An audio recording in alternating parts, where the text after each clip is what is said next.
రెండవ రోజు ఇది మంచి ప్రభుత్వం కార్యక్రమంలో ఎమ్మెల్యే ఎంజీఆర్ పాల్గొన్నారు. కూటమి ప్రభుత్వం ఏర్పడి 100 రోజులు అయిన సందర్భంగా రెండవ రోజు పాతపట్నం నియోజకవర్గం ఎల్ఎస్పేట మండలం దబ్బపాడు గ్రామంలో జరుగుతున్న బహిరంగ సభలో ప్రసంగించారు. పాతపట్నం నియోజకవర్గం శాసనసభ్యులు మామిడి గోవిందరావు ఈ సందర్భంగా మాట్లాడుతూ రాష్ట్ర విభజన సమయంలో జరిగిన నష్టం కంటే దుర్మార్గుడు అవినీతిపరుడైన వైఎస్ జగన్మోహన్ రెడ్డి వల్ల జరిగిన నష్టం వల్లనే ఆంధ్ర రాష్ట్ర అధోగతి పాలై అప్పుల పాలు అయిందని మండిపడ్డారు. గత 5 సంవత్సరాల పరిస్థితులు చూసిన ఆంధ్ర రాష్ట్ర ప్రజలు జగన్ పాలన పట్ల విసుగు చెంది ఆంధ్ర రాష్ట్రాన్ని అభివృద్ధి పదంలో నడపాలని, అంటే సుదీర్ఘ రాజకీయ అనుభవం ఉన్న నారా చంద్రబాబు నాయుడు కూటమి పార్టీలకు పూర్తి అధికారం అందించారని తెలిపారు. కూటమి పార్టీలు అధికారంలోకి వచ్చిన వెంటనే 100 రోజులలోనే మన రాష్ట్ర ఆర్థిక పరిస్థితులు బాగోలేకపోయినా దాదాపు 65 లక్షల మందికి పింఛన్లు అందిస్తున్నామని అన్నారు. ఈ కార్యక్రమంలో ఎన్డీఏ కూటమి నాయకులు, కార్యకర్తలు, అధికారులు, సచివాలయ సిబ్బంది తదితరులు పాల్గొన్నారు.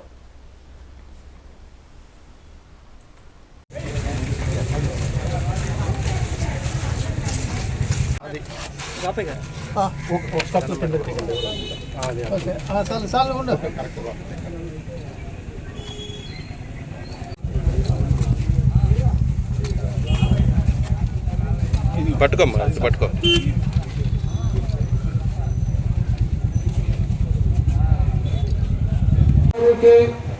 పెన్షన్లు ఇవ్వటం జరిగింది. మరి ఇంతకుముందు 2-3 రోజులు ఇది మంచి ప్రభుత్వం. చంద్రబాబు నాయుడు గారి నేతృత్వంలో ఆయన ముఖ్యమంత్రిగా ప్రమాణ స్వీకారం చేసి నిన్నటికి 100 రోజులు అవుతా ఉంది.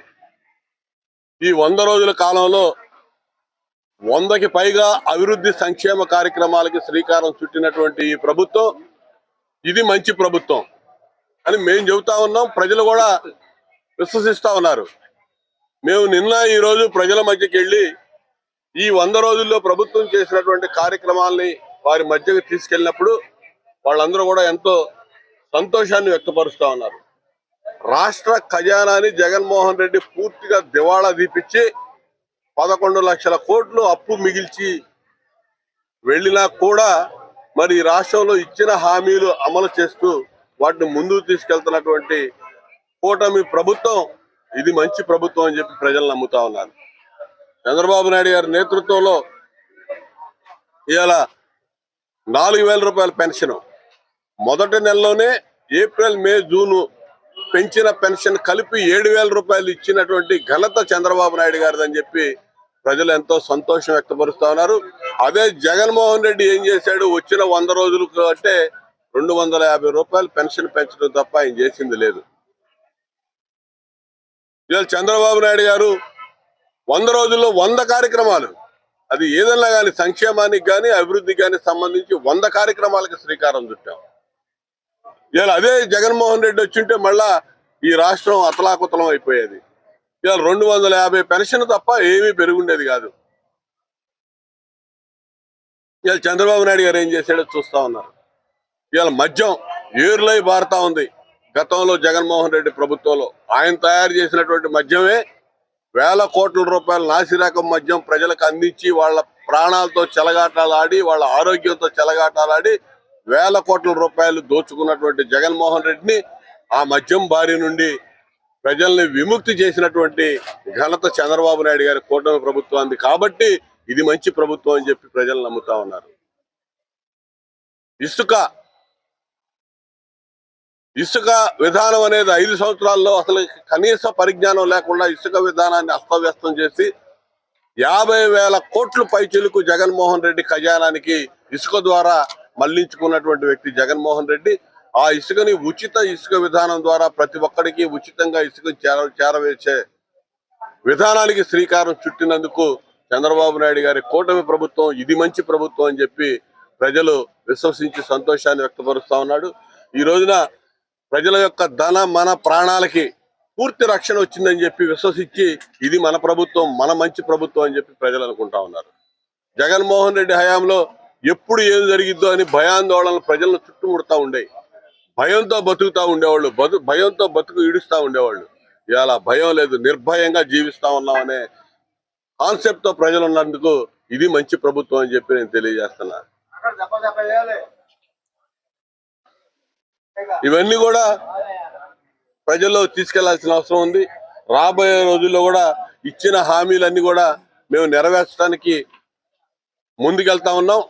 భవిష్యత్తును దృష్టిలో పెట్టుకొని 2047 విజన్ 2047 అనే ధ్యేయంతో ముందుకెళ్తానికి ప్రణాళిక రూపకల్పన చేసుకొని ముందుకెళ్తున్నటువంటి ప్రభుత్వం ఇది మంచి ప్రభుత్వం అని చెప్పి తెలియజేస్తున్నా. ఇలా చంద్రబాబు నాయుడు గారి, పవన్ కళ్యాణ్ గారి నేతృత్వంలో ఇలా అన్ని రకాలుగా మంచి కార్యక్రమాలు జరుగుతూ ఉన్నాయి. అమరావతి నిర్మాణం మళ్ళా ప్రారంభమైంది. దాదాపు కేంద్ర ప్రభుత్వం 15,000 కోట్లు ఆర్థిక సహకారాన్ని ఇవ్వడానికి ముందుకు వచ్చింది. కుంటుపడిపోయినటువంటి పోలవరం అభివృద్ధి 12,500 కోట్లు ఇవాళ కేంద్ర ప్రభుత్వం ఇస్తా ఉంది. కొట్టుకుపోయిన డయాఫ్రమ్ వాళ్ళకి 900 కోట్లు రాష్ట్ర ప్రభుత్వం ఖర్చు పెట్టి మళ్ళా ఆ పునర్నిర్మాణం పోలవరం 72% పూర్తి చేశారు. చంద్రబాబు నాయుడు గారు వదిలిపెడితే 1% కూడా దాన్ని పని మొదలు పెట్టకుండా నాశనం చేసినటువంటి జగన్మోహన్ రెడ్డి ఆ ప్రాజెక్టు పూర్తి చేయడానికి ఇవాళ చంద్రబాబు నాయుడు గారు కంకణం కట్టుకున్నాడు. ఈ రాష్ట్రంలో పారిశ్రామిక వృద్ధి జరగాలి, పరిశ్రమలు రావాలి, లక్షలాది నిరుద్యోగ యువతకి ఉపాధి అవకాశాలు కల్పించాలనే ధ్యేయంతో నారా లోకేష్ గారు ఇలా కంకణ బద్దులై పనిచేస్తా ఉన్నాడు. కాబట్టి ఇది మంచి ప్రభుత్వం అని చెప్పి నేను తెలియజేస్తున్నా. గ్రామ సీమలో ఆర్థిక పరిపుష్టితో ముందుకు సాగాలని చెప్పి మొత్తం వ్యవస్థ అంతా చిన్నాభిన్నమైనటువంటి వ్యవస్థని గాడిలో పెట్టి ఇలా గ్రామాల అభివృద్ధికి కంకణం కట్టుకొని పనిచేస్తున్నటువంటి డిప్యూటీ సీఎం మన పవన్ కళ్యాణ్ గారిని మనస్ఫూర్తిగా అభినందిస్తూ ఇది మంచి ప్రభుత్వం అని చెప్పి ఇవాళ గ్రామాల్లో ప్రజలందరూ కూడా విశ్వసిస్తా ఉన్నారు. 13,500 గ్రామాల్లో ఒకే రోజు గ్రామ సభలు నిర్వహించి Guinness book of world records కి ఈ రాష్ట్రాన్ని తీసుకెళ్లినటువంటి ఘనత పవన్ కళ్యాణ్ గారిని అని చెప్తా ఉన్నాను. కాబట్టి ఇది మంచి ప్రభుత్వం అని చెప్పి తెలియజేస్తున్నాను. ఇట్లా గ్రామాలు, పట్టణాలు, అదేవిధంగా నగరాలు అన్నిటి అభివృద్ధిని ధ్యేయంగా ముందుకు పోతా ఉన్నారు. ప్రజలు అందరూ కూడా సుఖశాంతులతో ఉండే విధంగా ముందుకి నడవాలి, తీసుకెళ్లాలి. మేము ప్రజలకి నాయకులం కాదు, సేవకులుగా ఉండి పనిచేస్తామని చెప్పి ఇలా ప్రజల మధ్యకి ప్రజాప్రతినిధులు పంపుతున్నటువంటి ప్రభుత్వం ఈ ప్రభుత్వం. కాబట్టి ఇది మంచి ప్రభుత్వం అని చెప్పి తెలియజేస్తూ ఇది మంచి ప్రభుత్వం అనే కార్యక్రమాన్ని విజయవంతం చేస్తున్న ప్రజానీకానికి, పాల్గొంటున్నటువంటి అధికారులు, సిబ్బందికి అందరూ కూడా హృదయపూర్వక అభినందనలు తెలియజేస్తా ఉన్నారు.